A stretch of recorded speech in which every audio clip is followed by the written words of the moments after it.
বন্ধুরা, তোমাদের YouTube channel GK ম্যানেতে তোমাদের স্বাগত। বন্ধুরা, বিগত 8 বছরের পিএসসির ক্লার্কশিপ পরীক্ষার আসা বিভিন্ন অল স্ট্যাটিক জিকের যে প্রশ্ন উত্তর আমরা শুরু করেছি।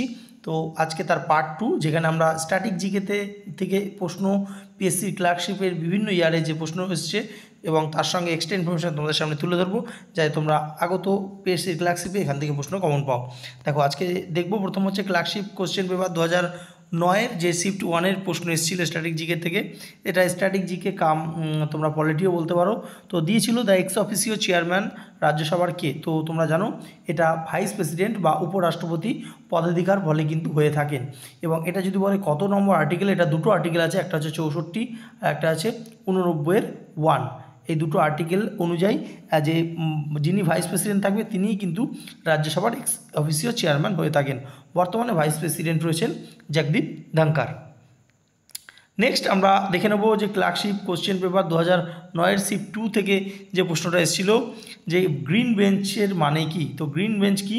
দেখো, গ্রিন বেঞ্চ বলা হচ্ছে দ্য জাজেস who deals on the matter related environment. তো যে জাজ রয়েছে যারা কিনা এনভায়রনমেন্ট রিলেটেড যে ম্যাটারগুলোকে দেখবে, তাদেরকেই যে গ্রিন বেঞ্চের বলা হচ্ছে। ঠিক আছে, তো আমরা একটু দেখে নেব যে গ্রিন বেঞ্চটা কি। দেখো, প্রথম যে গ্রিন বেঞ্চটা এটা কবে হয়েছিল তোমরা এটা জেনে রাখো।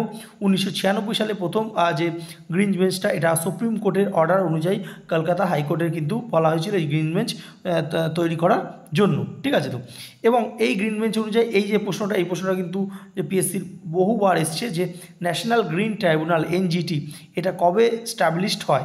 এটা 2010-এ 18 অক্টোবর স্টাবলিশড হয়। এবং এই এনজিটির যে মেইন যে লক্ষ্য, এটা এনভায়রনমেন্টাল যে ডিসপিউটগুলো দেখা। ঠিক আছে, তো এই এনজিটিটা কিন্তু বহুবার পরীক্ষা এসছে, সেটা হচ্ছে 2010 সালের 18 অক্টোবর। ঠিক আছে, আচ্ছা, নেক্সট আমরা দেখবো যে ক্লার্কশিপ কোশ্চেন পেপার 2007-এর যে স্ট্যাটিক জিকের প্রশ্ন এসেছিলো সেগুলো।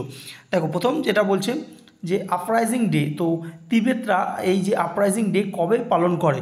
তো এটা তিবেতরা কিন্তু 10ই মার্চ যে আপরাইজিং ডে পালন করে থাকে। তো কেন করে তোমরা একটু দেখে নাও যে তিব্বত বিদ্রোহ দিবস যেটাকে বলা হচ্ছে, এই তিব্বত বিদ্রোহ দিবস এটা কিন্তু 10ই মার্চ পালন করা হয়। এবং 1959 সালে তিব্বত বিদ্রোহের কথা স্মরণ করে এই যে দিনটা কিন্তু পালন করা হয়ে থাকে।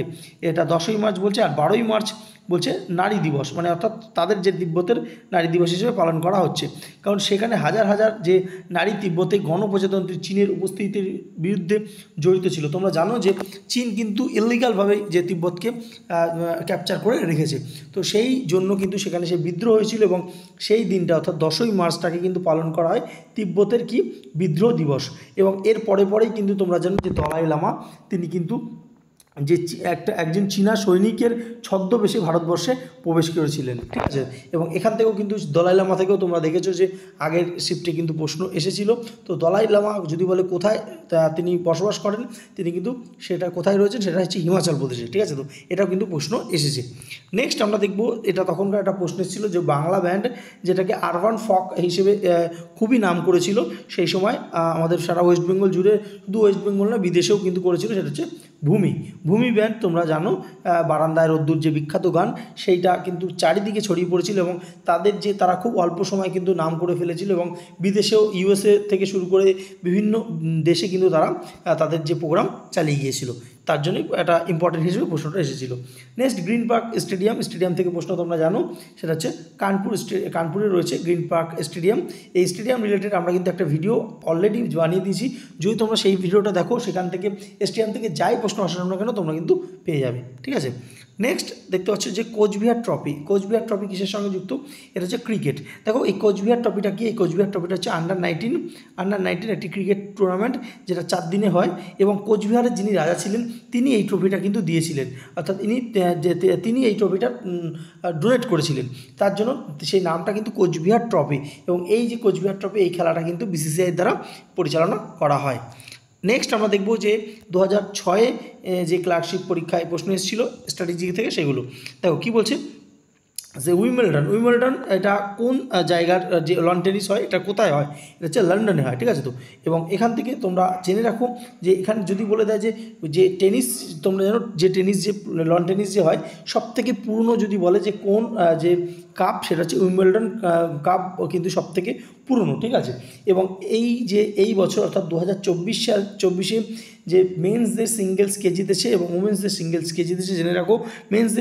উমেন্সদের জিতেছে হচ্ছে বারবোরা ক্রেজিকোভা এবং যে মেন্সদের জিতেছে হচ্ছে কার্লোস অ্যালকারেজ, ঠিক আছে। নোভাক জকোভিচকে হারিয়ে তো এই দুজন কিন্তু জিতেছে, ঠিক আছে। তো পরবর্তী প্রশ্ন তোমরা দেখতে পাচ্ছ কি বলছে যে কুমার গান্ধর্ব তিনি কিসের সঙ্গে যুক্ত ছিলেন, সেটা হচ্ছে মিউজিক। আচ্ছা, পরবর্তী আমরা দেখে নেব সুনিতা উইলিয়ামস তিনি কি ছিলেন, তিনি হচ্ছেন একজন নাসার সায়েন্টিস্ট। তোমরা জানো রিসেন্টলি সুনিতা উইলিয়ামস এবং তার একজন সঙ্গী তারা কিন্তু আবার মহাকাশে গিয়েছেন এবং মহাকাশে গিয়ে কিন্তু তারা আটকে পড়েছেন। এর জন্য কিন্তু খুবই গুরুত্বপূর্ণ এইবার তার নামটা কিন্তু মাথায় রাখবে, নাসার একজন সায়েন্টিস্ট। আচ্ছা, নেক্সট তোমরা দেখতে পাচ্ছ যে সুনামি, তোমরা জানো সুনামি হিট করেছিল তামিলনাড়ু এবং আন্দামান আইল্যান্ডে, সেটা কবে, সেটা হচ্ছে 26শে ডিসেম্বর 2004 সালে হিট করেছিল, ঠিক আছে। তো আচ্ছা, তোমাদের কাছে একটা প্রশ্ন, আমরা যে সুনামি সচেতনতা দিবস কবে পালন করা হয়, অবশ্যই কমেন্ট সেকশনে কিন্তু এটা হোমওয়ার্ক হিসেবে তোমরা জানাবে। নেক্সট বলেছে যে কে নিচে এর মধ্যে কে তবলাবাদক নয়, তো উত্তরটা হবে কি শিবকুমার শর্মা। কারণ শিবকুমার শর্মা হচ্ছে একজন সন্তুর আর্টিস্ট, ঠিক আছে, সন্তুর। তো এটা কিন্তু বহুবার পরীক্ষা এসেছে শিবকুমার শর্মা কি সন্তুর আর্টিস্ট। আর বাকিগুলো দেখে নাও, জাকির হোসেন, বিক্রম ঘোষ এবং আল্লাহ রেখা, এনারা তিনজন হচ্ছে তবলা প্লেয়ার। নেক্সট ফিরোজ শাহ কোটলা যে স্টেডিয়াম রয়েছে, স্টেডিয়াম থেকে দেখো বারবার করে প্রশ্ন আসছে, বারবার করে বলছি, নিচে লিঙ্ক দেওয়া রয়েছে ডিসক্রিপশন বক্সে, অবশ্যই তোমরা কিন্তু দেখে নাও। তো ফিরোজ শাহ কোটলা যে স্টেডিয়ামটা, এটা কিন্তু কোথায় আছে, এটা হচ্ছে দিল্লিতে আছে। এবং এই ফিরোজ শাহ কোটলার যে যদি বর্তমান নাম কি জানতে চায় সেটা জেনে রাখো, সেটা হচ্ছে অরুণ জেটলি স্টেডিয়াম, ঠিক আছে। তো আচ্ছা, নেক্সট দেখবো যে ড্যান্স, ড্রামা, মিউজিক এগুলো যে এই একাডেমিসটা কাদের ওপর রেসপন্সিবল রয়েছে, সেটা হচ্ছে সঙ্গীত নাটক একাডেমি, তাদের উপর রয়েছে। এবং যদি এর হেডকোয়ার্টার কোথায় বলে, সেটা হচ্ছে নিউ দিল্লিতে অবস্থিত। পরবর্তী যে প্রশ্নটা ছিল যে ভারতবর্ষের যে সংবিধান সেটা কবে কার্যকর হয়, সেটা হচ্ছে 26শে জানুয়ারি 1950। বহুবার বস্তা পচা পিএসসির এটা একটা প্রশ্ন, তোমরা জানো, তো অবশ্যই এটা কিন্তু মাথা রাখবে। এবং যদি বলে যে কবে অ্যাডপ্ট করা হয়েছিল বা গ্রহণ করা হয়েছিল, সেটা হচ্ছে 26শে নভেম্বর 1949। এই দুটো কিন্তু ঘুরিয়ে ফিরিয়ে আসে।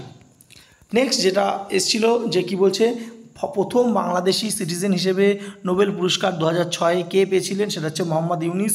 তোমরা এখন নামটা খুবই ভালো জানবে, কারণ শেখ হাসিনা যবে থেকে বাংলাদেশ থেকে চলে এসেছিল, তারপর কিন্তু এখন বর্তমানে বাংলাদেশের প্রধান উপদেষ্টা পদে রয়েছেন এই মোহাম্মদ ইউনিস। নেক্সট মেধা পাটেকার তিনি কিসের জন্য বিখ্যাত, তিনি নর্মদা বাঁচাও আন্দোলনের জন্য বিখ্যাত।